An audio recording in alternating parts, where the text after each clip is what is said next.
when they're overstained like this, and you look at the spaces between them, you can see lots and lots of these cytoplasmic projections with their tonofibrils and the desmosomes.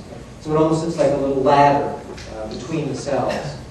And those represent those cytoplasmic connections and desmosomes. And again, they show up better when they're overstained. By the time you get to the stratum germinatum, stratum granulosum, now the cells once again take on a slightly different appearance. Here you can see the cells of the stratum granulosum have a very granular appearance. And that's because these cells contain keratohyalin granules. These granules are going to be released into the cytoplasm to interact with those tonofibrils we mentioned earlier.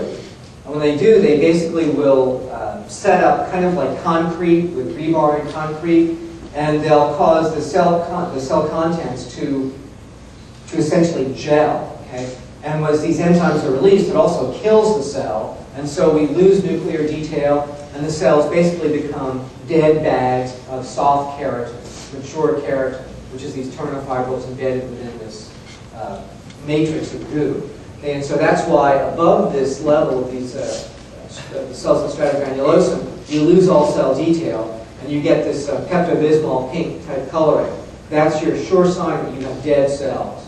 Okay, so here in the stratum granulosum, you can see these variously red-purple colored granules in the cytoplasm. They're quite abundant. But once they lyse, they're released, and they do their job, now you lose all cell detail within that upper stratum corneum. And remember, in the difference between thick skin and thin skin, between the stratum granulosum and the stratum corneum, there's an added layer of thick skin. And that layer is the stratum lucidum. And that's just this clear layer, which basically is clear because of the compaction of those cells in the stratum corneum. The stratum corneum becomes so thick that it compresses the cells in the very deepest layers of the stratum corneum. And I guess one way to think of it, basically like squeezes everything out of them. And so they're just these clear cells with nothing in them. So that's what the stratum lucidum is all about. In thin skin, we don't have this stratum lucidum, and so instead we just have the stratum corneum immediately on top of that stratum granulosum. And as I said, those cells have no cell detail because they're dead, and the slang term for these dead squamous epithelial cells is squames. And those are the ones that are exfoliated as, dandruff and house dust or whatever around the house. And just as a sidebar, this also shows a very nice view of what's probably a melanocyte here down at the stratum basalum. And here we have a nice view of some melanin scattered throughout the epidermis. And there's another one of those very poorly staining melanocytes right there that's responsible for that melanin production.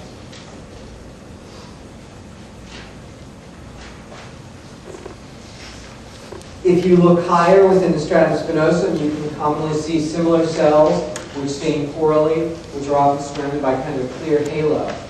These are the Langerhans cells, which are fixed tissue macrophages. Now, if you do a special stain of these cells, you can then visualize their very elaborate dendritic cytoplasmic processes. And that's what we see down here. This is a special stain which enhances their cytoplasmic detail. So you can see Langerhans cells. And you see they show up much better, and there's actually quite a lot of them. Whereas in H&E, it can be difficult to detect them. You don't see them nearly as well. Langerhans cells on EM also have an interesting feature. They have something called Burbeck granules, which look like little tennis rackets. Don't really know what they do, but they must be doing something because we see them in all Langerhans cells. So, Burbeck granules and Langerhans cells.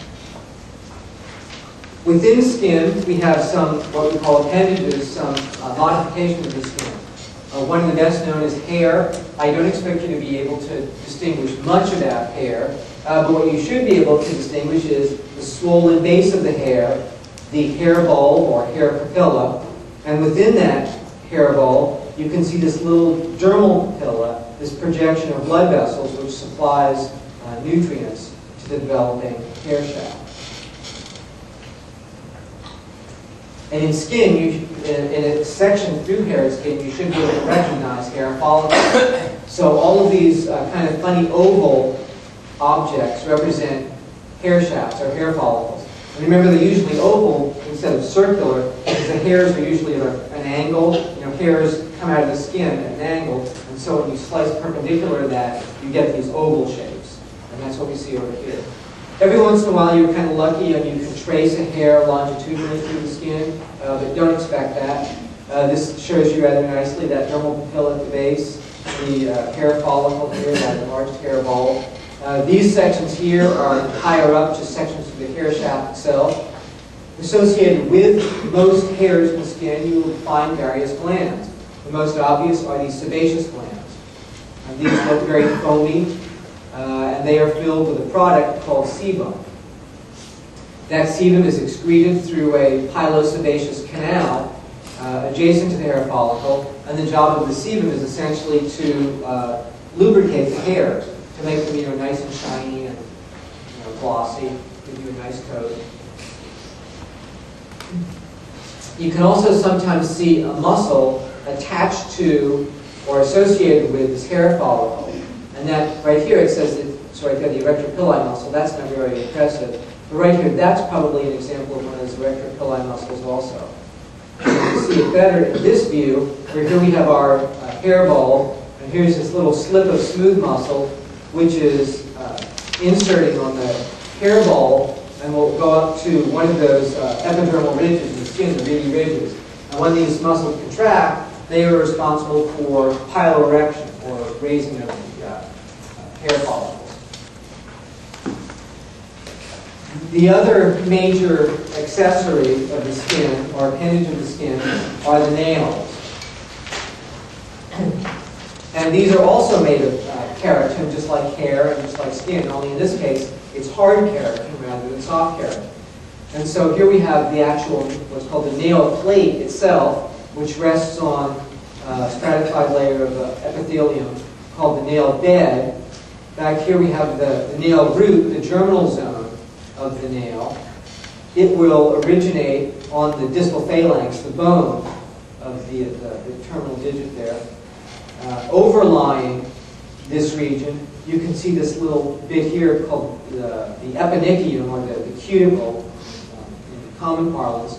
And this area of the germinal zone corresponds to a white crescent on the nail called the lunula. And this also shows very nicely the very thick skin of the fingertips, and shows those reedy ridges very prominently. And of course, these ridges on the surface would be the dermatoglyphs, your fingerprints. This is just a similar view, it's just reversed, of the fingernail, showing you the germinal zone inserting on that terminal phalanx. Here we've got our eponychium, or cuticle. This would be that the lunula, if you were looking from above, which corresponds to the germinal zone. And then that's the nail plate itself, and here's the nail bed.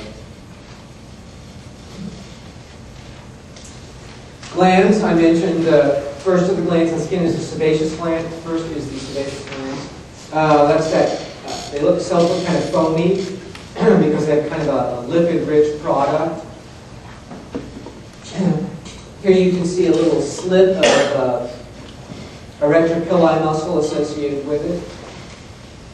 And their product, of course, is sebum. Here you see a lower power view of the sebaceous gland. There's some of that erectopilli muscle. Here's that pilosebaceous canal connecting the sebaceous gland to the hair follicle.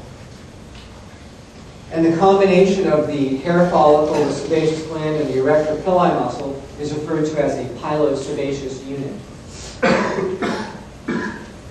Now, in addition to sebaceous glands, we also have sweat glands. Sweat glands are also known as American glands or eccrine glands, and of course they're used for thermoregulation.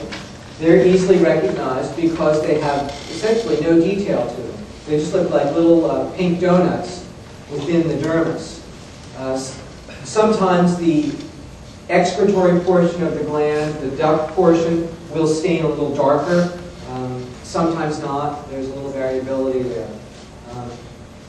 But these show up rather well. Of course, their product is sweat, and it's a very watery product with some excretory products like uric acid and salts and stuff like that.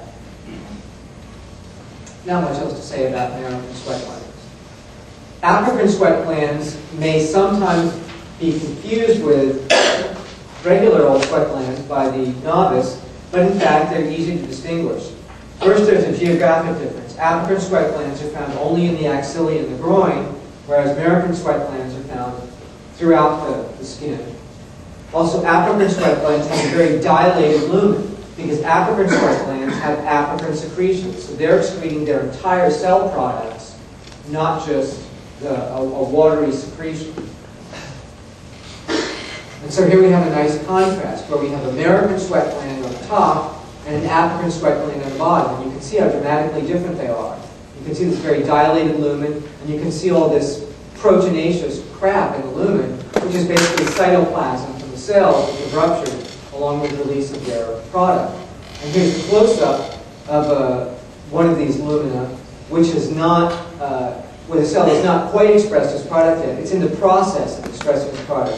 And you can see these cells full of product that are kind of, it's called bleeding off into the cytoplasm, into the lumen, as they're disgorging their cell contents. So, apocrine sweat glands. And of course, these glands have the annoying habit of producing a product which, while it's initially odorless, once it's secreted on the surface of the skin, it is broken down by commensal bacteria, and then it begins to develop a very rank, acrid odor, which you know as body odor. A specialized gland of the skin is the mammary glands. Mammary glands are actually modified apocrine glands, which are designed for the nourishment of the young, the neonates, and they secrete a very specialized product called milk. In the first few days after birth, they produce a very highly specialized colostrum, which contains lots of antibodies and stuff like that for the neonate, and then it switches over to milk production. Mammary glands are very difficult histologically because they vary so tremendously depending on the age of the individual, and there's a lot of individual variation. The bottom line when you look at mammary glands is that you should see these isolated lobules of tissue that look glandular with lots of connective tissue in between, and also lots of adipose tissue. And the ratio will vary from individual to individual. And these glandular units will be variously active. This is a young female who is not lactating, and so the glands are not dilated, they're inactive. In a lactating individual, these glands would be much more florid. This particular lobule would be several times this size, and you would see a pink proteinaceous product within the lumen of these of the duct system, and the lumen of lacteals.